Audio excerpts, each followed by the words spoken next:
Tony Khan finally talks about diversity. And one tweet in, he's being pressured to apologize. Gee, I hate to say I told you so. Pro Wrestling Bits. Subscribe now. A shocking story is developing as Big Swole called out AEW for their inability to promote black talent. Now, where have I heard that before? Of course, Big Swole quit AEW at the beginning of the month amid the lack of opportunities for black wrestlers. More on that in a video here that I did a month ago. Anyway, where was I? Oh yeah. Shocking developments as AEW is being called out for their lack of black excellence. No, not by me again. If you don't believe me, just listen to Big Swole herself. Quote, outside of lack of structure, their biggest issue is diversity. I do not beat around the bush when it comes to diversity in my people. There is no representation truly, and when there is, it does not come across in the black community as genuine at all.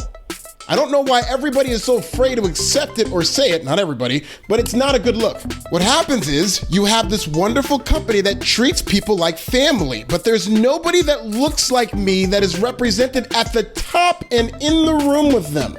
They are not helping to necessarily influence decisions, but to explain why certain slang and certain words shouldn't be said. There's no one else who can explain our culture and experience except for us. Queen shit. Tony Khan followed up with his worst tweet to date, and if you know anything about Tony Khan on Twitter, that covers a lot of ground. First, Tony Twitterfingers named every black wrestler who won a match in the month of December in a single tweet. Not even a single tweet, that was just a third of it. He still had room in that same tweet to shade Big Swole's wrestling, put himself over as a diversity hire, and promote AEW Rampage. Seriously, did this come from Tony Khan's actual Twitter account, or is this the parody account from the AEW White Christmas special last week? No, seriously, I'm being ribbed, right? Is this a belated Christmas gift from the wrestling gods to me? Is this Kwanzaa? Oh, of course it is. This is Kwanzaa, day 6 to be exact, and a joyous kumbah to you. Tony Khan's racial roll call rubbed many the wrong way, including talented but dormant black star Leo Rush, who tweeted, apologize, like Jesse Jackson on South Park. Oh, Tony, this can't feel good. We never really got to see Vince McMahon in action on Twitter. He has an account, but that's really all you can say about it because it's harmless and clearly run by his minions. So social media will never get to know just how insane Twitter Vince really could have been. Filling that void now is Tony Khan himself, the eccentric billionaire with rabbit ears and thin skin who lashes out at anything resembling criticism.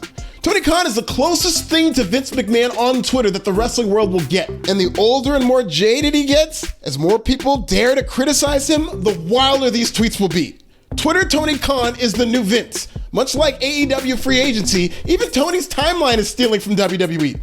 Fuck it, I want to see how tone deaf this man can get. And if he keeps talking like this about diversity, he'll prove every point I ever made about AEW without me having to make another upload.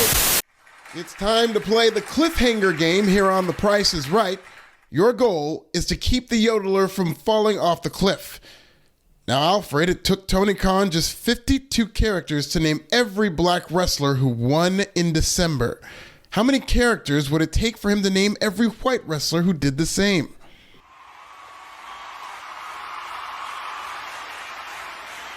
Let's go with 250.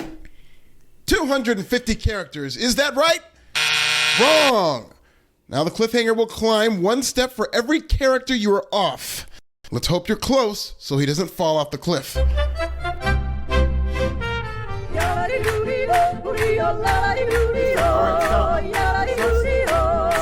Oh, I'm sorry, you were way off. The correct answer was 317 characters, or more than an entire tweet. Thank you for playing, Alfred. You lost again, so you'll have to wait another 10 years, but maybe by then we'll have a black AEW world champion. Let's break down all the wrestlers Tony Khan chose to reference in his racial roll call, starting with Jade Cargill. Jade Cargill was recently bullied off Twitter for asking why some wrestling fans don't like black women. More on that here. Anthony Bowens was recently called a homophobic slur on television by an AEW troll. Nyla Rose was subjected to transphobic behavior by an AEW troll. Max Caster got his ass put on ice by Tony Khan himself for being too hip-hop. Dante Martin has disappeared from the face of television since losing to AEW pillar MJF. And these are all the black people Tony Khan says are winning in AEW. He didn't dare say one word about the inexplicable burial of Jay Lethal. More on that later. Mark Quinn and Isaiah Cassidy both picked up a win, but only when FTR got the pinfall. Tony Khan's out here giving two black men credit for one white man's win. Is this his idea of reparations? I sure hope not. Big Swole's comments come just days after Chief Branding Officer Brandi Rhodes was scripted to brand herself as a black bitch. So now AEW's two most prominent black women are bitches. That bitch Jade Cargill and the black bitch Brandi Rhodes. It almost feels like there was another word they wanted to use for these angry black women but couldn't, and so the B word was the next best thing. Jesus, I can see why Big Swole left. In order to get out of AEW Dark Purgatory, was she supposed to change her name to Bitch Swole? I hope free agent Ember Moon is watching and paying close attention, because the last thing I want to see is AEW rebranding her as that lunar bitch.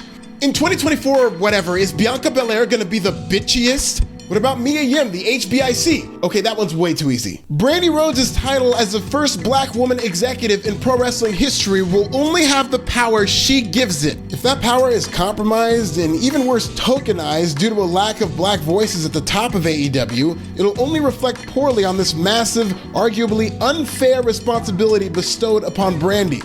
As the one black executive in a company that has no black top stars, Brandi Rhodes now feels the need to call herself a black bitch just to get TV time in Jacksonville?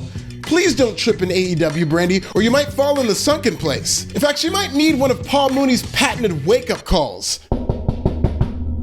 Wake up, Brandi. For those of you who continue to engage with me, not just agree, but engage, and who never ran from this subject matter, I salute you.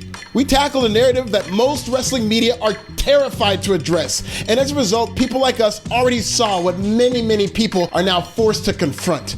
See, in 2020, as racial tensions heightened during the pandemic, white friends nationwide badgered their black friends about doing their part to correct racial injustice, but only after seeing racial injustice in its ugliest form.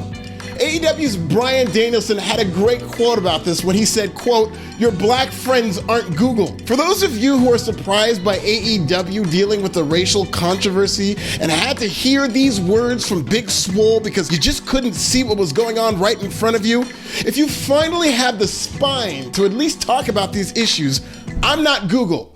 But I do have a pretty dope YouTube channel, and you're welcome to check out the library. Pro Wrestling.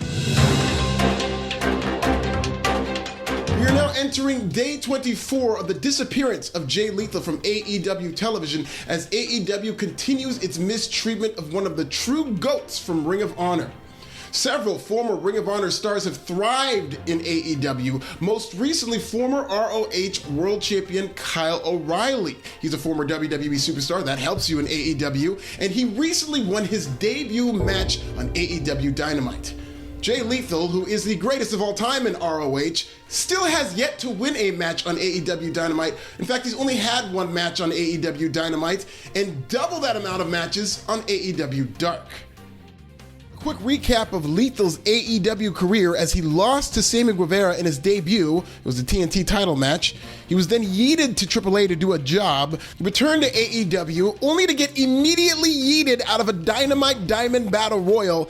Then he was yeeted back to ROH to do another job to Jonathan Gresham in what was an awesome match at ROH Final Battle. Check that out. Lethal has not appeared on AEW television since December 8th of last year. If you or anybody you know has any information on the disappearance of Jay Lethal, my DMs are wide open.